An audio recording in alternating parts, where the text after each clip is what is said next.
तुम्हारे गुजरात में हूँ, इधर सुनो। अब बुद्ध की भूमि बिहार से आया हूँ, समझ लेना। ये ऐसे लोग, ये न बुद्ध का ब पढ़े हैं, न कांशीराम का क पढ़े हैं, न अंबेडकर का अ पढ़े हैं, और ये लोग है ना, ये बनते हैं बुद्धिस्ट अम्बेडकरवादी। एक लाइन नहीं पढ़ा होगा, समझे? उसको रखो यही बांध के, ले चलेंगे बिहार बुद्ध गया में इसको।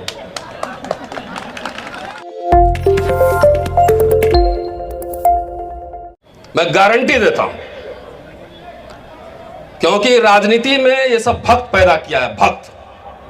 और बुद्ध और बाबा साहब भक्त नहीं पैदा करते हैं कभी भी। अगर आप भक्त हो गए तो आप ना बुद्धिस्ट हैं ना अम्बेडकराइट हैं। बुद्ध ने क्या कहा था? देखो, समझो, जानो। आनंद, मैं जो कह रहा हूं उस पर विश्वास मत करो, पहले अनुभव करो। यह कहा था बुद्ध ने। बुद्ध भगवान नहीं है, अंबेडकर ईश्वर नहीं है। और एक बात और सुन लीजिए, इस मंच से अब कह ही दे रहा हूं, कई नौजवान छात्र भी बैठे हुए हैं। पब्लिक लाइफ में जो लोग भी रहेंगे, चाहे मैं रहूं, बाबा साहब रहे, बुद्ध रहे, कांशीराम रहे, कोई भी पब्लिक लाइफ में रहेंगे, उनकी समीक्षा होगी या होती है। ये अंधभक्त सब पैदा हुआ है, ये सब चंदा लेके और राजनीति में दलाली करके घर चलाता है, सब है ना। सबको समीक्षा करनी होती है। आप अपने सोफा सेट पे घर में बैठो, कोई आपके बारे में बात नहीं करेगा।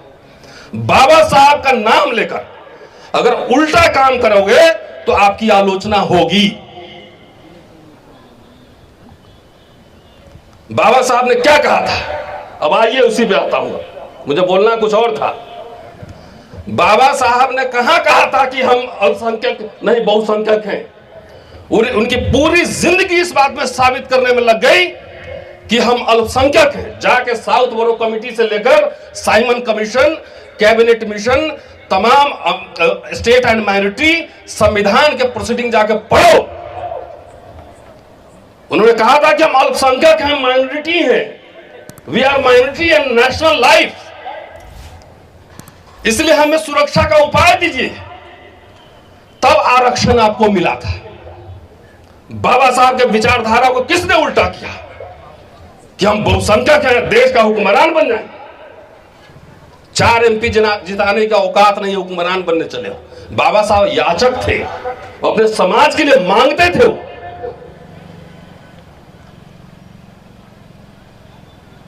बाबा साहब ने उत्तराधिकार अपना घोषित किया। अंबेडकर साहब बैठे हुए, कोई उत्तराधिकार घोषित किया? हमारे नेता उत्तराधिकार घोषित कर रहे हैं। राजतंत्र है क्या? राजतंत्र है। मैं बार बार यह सवाल उठा रहा हूं कि दलित समाज ही एक नहीं है तो बहुसंख्यक कैसे बनोगे? है एक, बताइए। आप सब बैठे, सब जात जात में बटे हैं।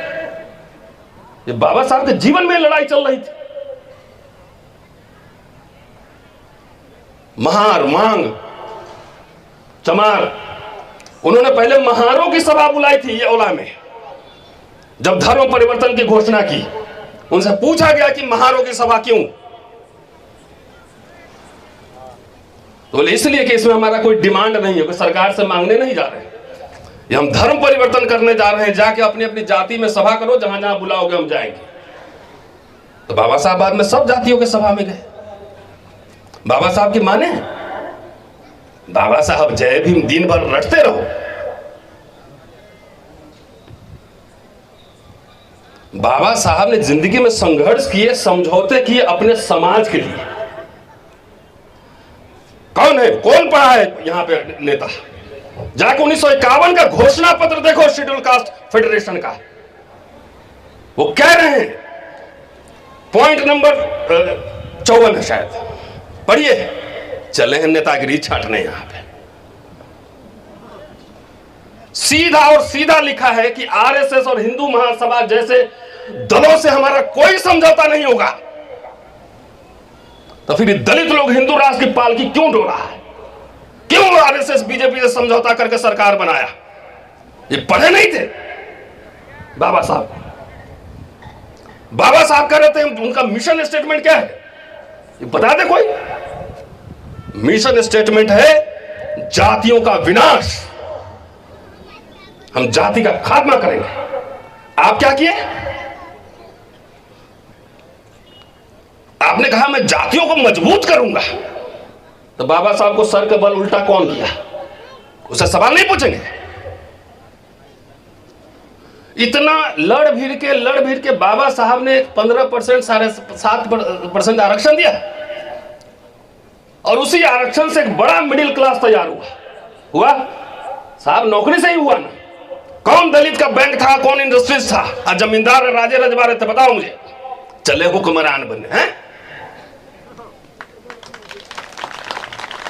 नलके पे पानी नहीं पीने देता था, गांव में रोड पे नहीं चलने देता था, और अभी भी नहीं चलने देता है। मूंछ रखने पे मार रहा है, यही ऊना में मारा गया था, अभी भी पीटा जा रहा है। तो बाबा साहब से ज्यादा तेज थे आप। बाबा साहब, जवाहरलाल नेहरू, सब लोग से बात करके प्रावधान किए, और इंदिरा गांधी ने बैंक का नेशनलाइजेशन कर दिया। किया कि नहीं किया? हाँ। तो दलित के कितने बैंक थे कि उनके बैंक चले गए उसमें। उस बैंक में आपको नौकरियां मिली, एजीएम बने, डीजीएम बने, जमींदारी उन्मूलन हुआ। तो आपकी जमींदारी थी कोई? जब प्रीवी पर्स खत्म हुआ, राजाओं को जो पैसा मिलता था, तो आप कोई राजा थे? सब मिलके एक कोशिश किया कि फ्री एजुकेशन, सबसे पहला बेसिक बात है अंबेडकर साहब की राइटिंग स्पीचेस में, फ्री एजुकेशन। और फ्री एजुकेशन से ही पढ़े लिखे लोग तैयार हुए, आप लोग जैसे लोग। सारे चमचा थे, जगजीवन राम भी चमचा, सारे लोग चमचा हो गए। और एक आदमी को सीएम और पीएम बनाने के लिए पूरा मूवमेंट बर्बाद हो गया। कौन सा दलित मिशन मूवमेंट चल रहा है कि हिंदू राष्ट्र में चाहे जीतन राम मांझी हो, चाहे चिराग पासवान हो, चाहे जो हो, सब हिंदू राष्ट्र दलित लोग बना रहा है। तो हिंदू राष्ट्र में तुम्हारी औकात क्या होगी ना, ये मैं जानता हूं, मैं इतिहास का छात्र हूं। हिंदू राष्ट्र में क्या औकात तुम्हारी होगी ना। जिसको देखो टिकट दे दो हुजूर, हमको कुछ बना दो हुजूर। तुम्हारे नेता डर के मारे बिल में घुसे रहते हैं, और हम उस सड़क पर लड़ते हैं, गिरफ्तारी होती है, कई मुकदमे चलते हैं, तब भी नहीं डरते हैं। चंदा लेके और घूस लेके, रिश्वत लेके मिशन मूवमेंट। बाबा साहब, मैं एक किताब लाने जा रहा हूं अभी किताब पे आऊंगा कि दलित राजनीति और चंदे का खेल। बाबा साहब पाई पाई का हिसाब देते थे, पता है आपको? 3 तरह का फंड लिए थे, इमारत फंड, अखबार के लिए फंड, और political party schedule caste federation के लिए फंड। एक आना पाई का हिसाब बाबा साहब देते थे। आज कोई नेता है जो हिसाब दे? क्यों नहीं सवाल पूछेंगे हम? वोट भी लोगे, चंदा भी लोगे, तुम हिसाब नहीं दोगे। इसलिए सवाल तो खड़े करूंगा मैं। और आप जैसे लंपट कुछ लोग यहां आते हैं ना, वो मेरी ताकत को और बढ़ा देते हैं। किताब लिख कर जवाब दूंगा मैं। बाबा साहब बहुत गुस्सैल आदमी थे, और मैं यूट्यूब चैनल है अम्बेडकर नामा। तो जब मैं किसी व्यक्ति को पढ़ता हूं ना, तो उनके अंश आपके अंदर आने लगते हैं। तो बहुत गुस्सैल आदमी थे। तो मेरा नाम बाबा साहब का बिगड़ा चला रतन लाल नाम है मेरा। तो संभाल के रहना जरा। कबीर, रविदास, फुले के जमाने में कितने राजा महाराजा थे, नाम याद है? तो ऐसे लोग ही याद किए जाएंगे। लेकिन सोशल मीडिया के जमाने में बिना पढ़े लिखे अम्बेडकरवादी इतने पैदा हो गए। ये कुछ भी इसी किताब से बोलिए कि पेज नंबर इतना पे बाबा साहब ने लिखा है, तो पहले आप ही वो गाली देना शुरू करेगा। तो मुझे तथाकथित फर्जी अम्बेडकरवादियों ने मुझे फोर्स किया कि मैं बाबा साहब की राइटिंग्स पढ़ूं। तो पढ़ के वीडियो बनाए, और जितना पढ़ा सबको थीम बनाते गया। तो थीम बनाने की पहली योजना की पहली किताब है। दूसरी किताब आ रही है अंबेडकर और लोकतंत्र, संसदीय लोकतंत्र। तीसरी और भी आ रही है, शिक्षा के सवाल। ये काम हमारे दलित मूवमेंट में नहीं होता। पढ़ना, लिखना, रिसर्च करना लोग फालतू का काम समझते हैं। खाली नारा दे दो, हुक्मरान बन जाएंगे, पीएम सीएम बन जाएंगे, इसी में खुश रहता है। जिस महाबोधि बोध विहार की आप बात कर रहे हैं, ये आज का मूवमेंट थोड़ी है। 19वीं सेंचुरी लास्ट में ही शुरू हो गया था और 1924 में हिंदू महासभा के आह्वान पर बोध गया टेंपल इंक्वायरी कमेटी बनी थी। पता है, बोध गया टेंपल इंक्वायरी कमेटी। मेरे पीएचडी वाले किताब में मैंने 1.5 पेज लिखा है उसमें राजेंद्र प्रसाद, राहुल सांकृत्यायन, काशी प्रसाद जायसवाल और एक प्रतिनिधि महंत का इंक्वायरी हुई। इंक्वायरी का रिपोर्ट कहां गया, आज तक पब्लिक डोमेन में नहीं है। कहते हैं कि बुद्ध तो विष्णु के अवतार थे, नहीं तो विष्णु के अवतार थे तो एक काम करिए, सारे मंदिरों में बुद्धिस्ट मॉन्क को बहाल कीजिए। वो तो भाई है ना, तो आप उनको दे क्यों नहीं रहे हो? बाबा साहब की लड़ाई जिंदगी भर किससे थी? बाबा साहब के दर्शन में, उनकी राजनीति के केंद्र बिंदु में धर्म है। गांधी के भी, दोनों के केंद्र बिंदु में धर्म है।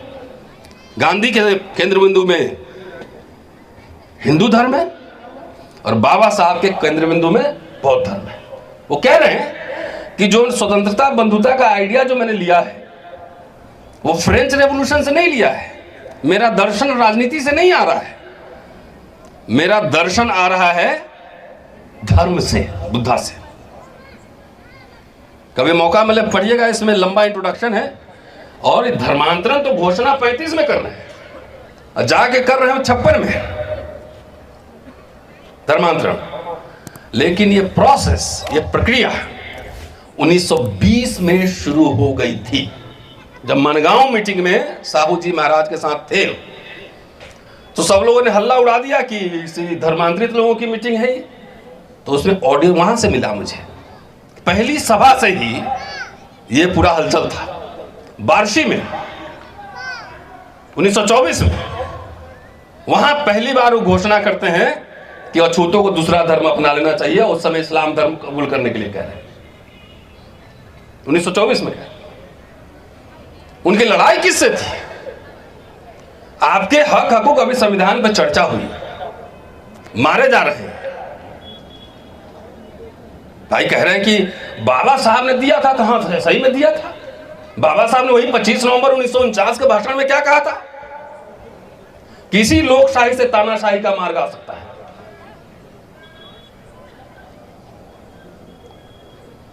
तो सब संविधान में दिया था, तो अच्छे लोग नहीं रहेंगे तो लागू कौन करेगा? उन्होंने कहा था ना कि संविधान अच्छा या बुरा नहीं होता, लागू कौन लोग कर रहे हैं उससे पता लगता है कि संविधान अच्छा है कि नहीं अच्छा है।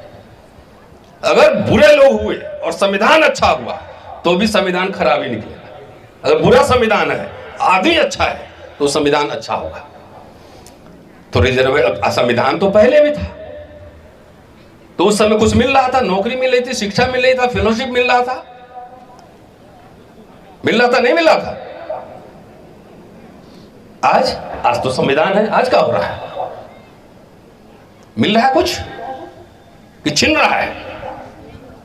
बाबा साहब जब बोले कि बौद्ध में भारत बनाना है, उसका मतलब क्या था? मैं समझता हूं कि हम लोगों ने गलत रीडिंग कर लिया है। बौद्ध में भारत बनाने का मतलब था साइंटिफिक भारत बनाना, वैज्ञानिक सोच वाला भारत बनाना। ये उनका मसला था। ये थोड़ी था कि पूरे भारत को हम चीवर पहना देंगे। जैसी ज्ञान विज्ञान आपके अंदर आया, आप बुद्धिस्ट हो गए। पाखंड आडंबर वो सब भागेगा। तो जो धर्म आपको पाखंड आडंबर कर्मकांड सिखाता है, तो साइंटिफिक नॉलेज आएगा तो अपने आप भाग जाए। वो पूरा इनलाइटेड इंडिया बनाना चाहते थे, इसलिए उन्होंने पत्रिका का नाम क्या रखा? प्रबुद्ध भारत। प्रबुद्ध का मतलब इनलाइटेड। तो भारत को एक साइंटिफिक टेम्परामेंट वाले लोग उस तरह का भारत बनाना चाहते थे। उन्होंने कॉन्स्टिट्यूशन में रिलीजियस फ्रीडम दिया कि नहीं दिया? दिया ना। तो ये समझने की बात है। मैं कुछ तैयार करके लाया था कि इसी किताब के कुछ अंश हैं। और एक तो बात है कि अभी बजट अगर आपने देखा होगा इस साल का, तो फाइनेंस मिनिस्टर निर्मला सीतारमण उन्होंने कहा कि हम काशी विश्वनाथ टेम्पल की तरह हम पूरा बुद्धिस्ट सर्किट इंटरनेशनल बनाएंगे। मिला क्या, बना क्या? भाइयों बहनों, 50 चाहिए, 70 चाहिए, यही मोदी जी कहते हैं ना जाके। आप सोचिए जरा, लोकेशन पे आप नजर दौड़ाइए। मेरा घर जहां है वहां से 40 किलोमीटर दूर केसरिया है, चंपारण में है स्तूप सब, 100 किलोमीटर 125 किलोमीटर दूर गया, बोध गया, राजगीर, नालंदा है। इधर नेपाल में लुम्बिनी हम जब बोलते हैं तो हलचल होता है कहीं ना कहीं। सारनाथ है ना, वो बिहार ईस्टर्न यूपी लेके नेपाल तराई बॉर्डर तक चले जाओ, 200-300 किलोमीटर।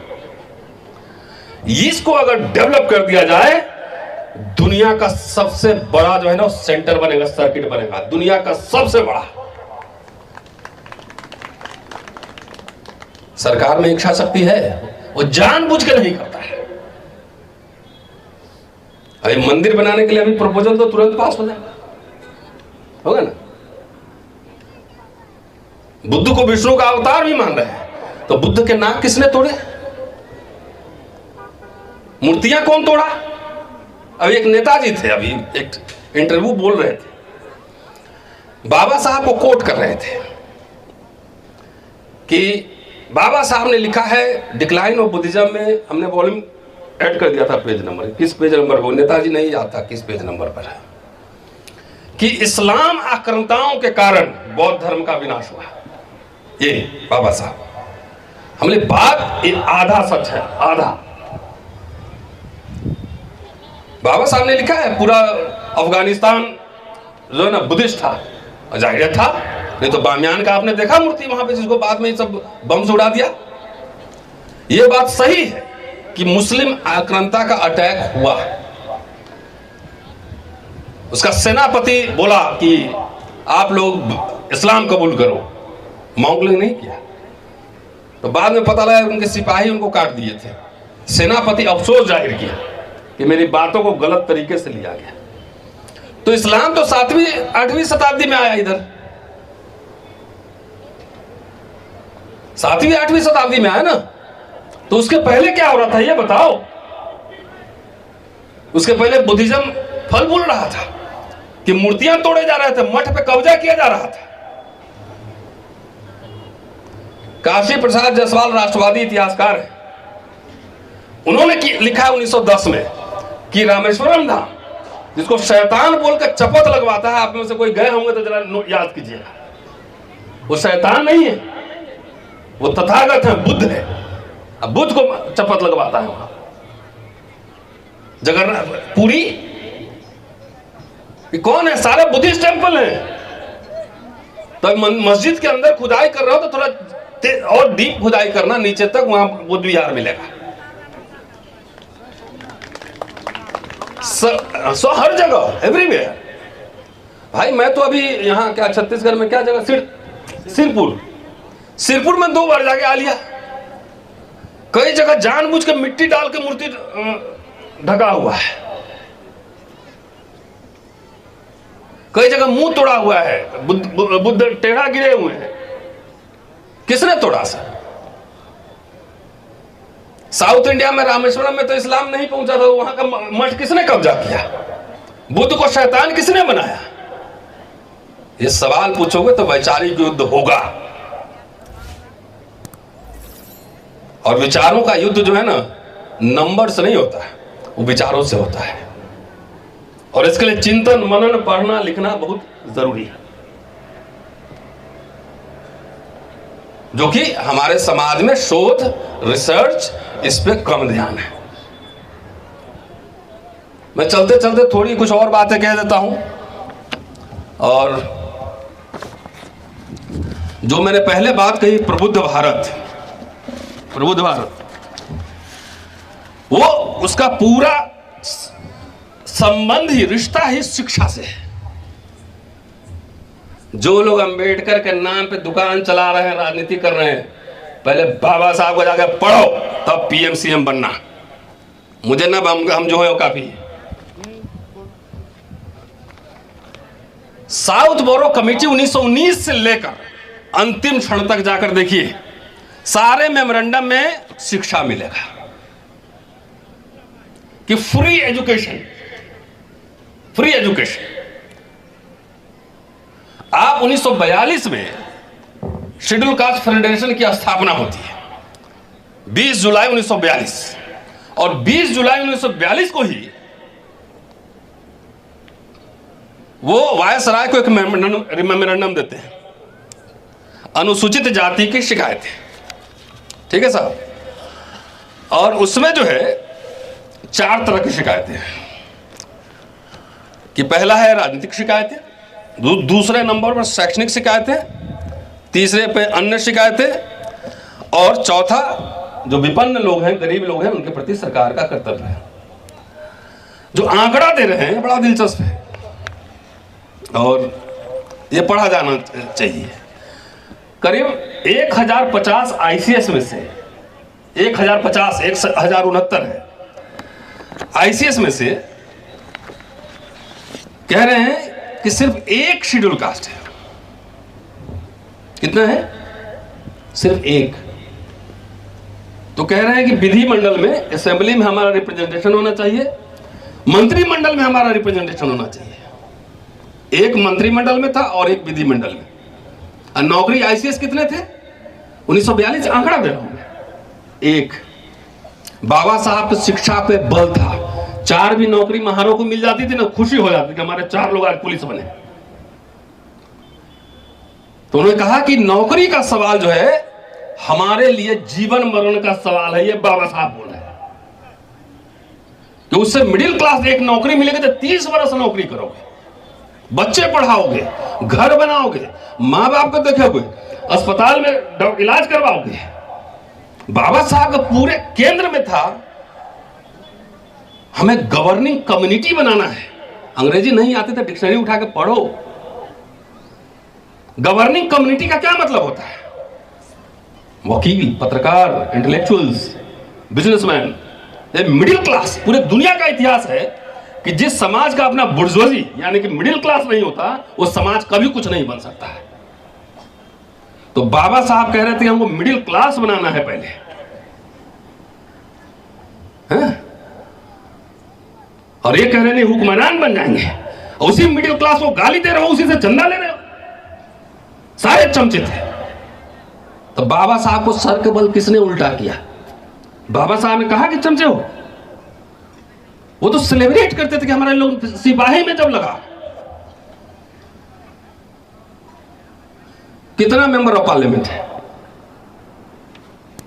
कितने असेंबली है? बाबा साहब से ज्यादा तेज था कोई? नौकरियां तो लाखों लाख मिल सकती हैं, लाखों लाख लोग बिजनेस कर सकते हैं। वो मिडिल क्लास बनाना चाहते थे। और आप लोग कह रहे हो कि सब लोग पढ़ लिखे बाबा साहब को धोखा दिया, तो बाबा साहब को तुम ही जिंदा करी हो। बाबा साहब कौन किताब निकाले हो? मैं तो जब पढ़ता हूं एक एक लाइन, अभी अगली किताब पे पढ़ रहा हूं, हम कहे कि बाबा साहब को तो दलित लोगों ने धोखा दे दिया। नेतागिरी करना तो फुटानी उधर, चंदा फंदा का खेल उधर करो, बाकी हमारा इधर ठीक से। बाबा साहब को उल्टा किया ना। बाबा साहब कह रहे हैं हमें माइनॉरिटी, हमारे बच्चों को शिक्षा दो, फेलोशिप दो। कह रहे हैं इसमें शिकायतों में कि साइंस टेक्नोलॉजी की शिक्षा बहुत जरूरी है, फ्रीशिप चाहिए, स्कॉलरशिप चाहिए। कह रहे हैं कहां कहां हो सकता है, पूरा एग्जाम्पल दे रहे हैं कि जो शेड्यूल कास्ट के विद्यार्थी हैं उनको विज्ञान और टेक्नोलॉजी, साइंस और टेक्नोलॉजी के लिए विदेश भेजिए, इंग्लैंड, यूरोप, अमेरिका, वहां के विश्वविद्यालयों में भेजिए। आज के नेता सब कोई कहता है कि हम अपने बच्चों को विश्वविद्यालय में विदेश पढ़ाएंगे? कोई शिक्षा और रोजगार पे कोई विमर्श है?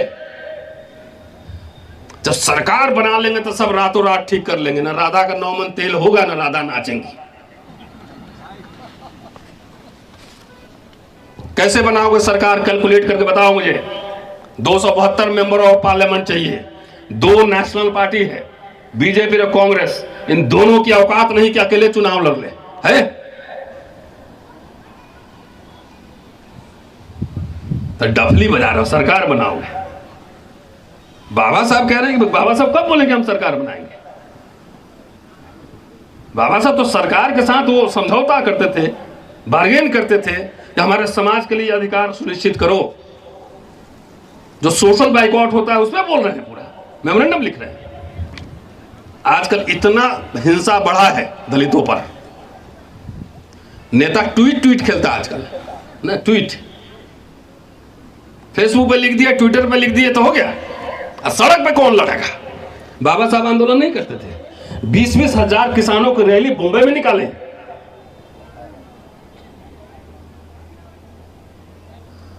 आपको कुछ नहीं करना है ना, संविधान आप पकड़े रहो, बाबा साहब का नाम, बाबा साहब के मतलब जपते रहो।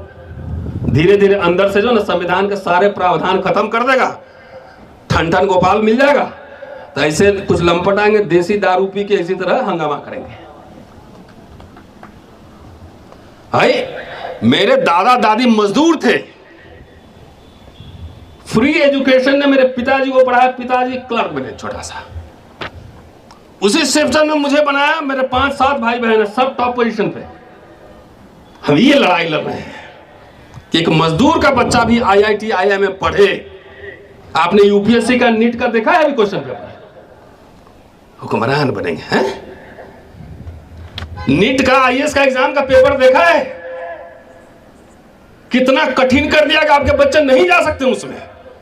कोचिंग में कितना फीस लग रहा है पता है? 2-2 लाख 3-3 लाख रुपए लग रहे हैं। आपके बच्चे, गरीब के बच्चे, जो हमारे ज्यादातर लोग गरीब हैं, उनके बच्चे कैसे पढ़ेंगे? इसकी लड़ाई लड़ रहे हैं हम लोग।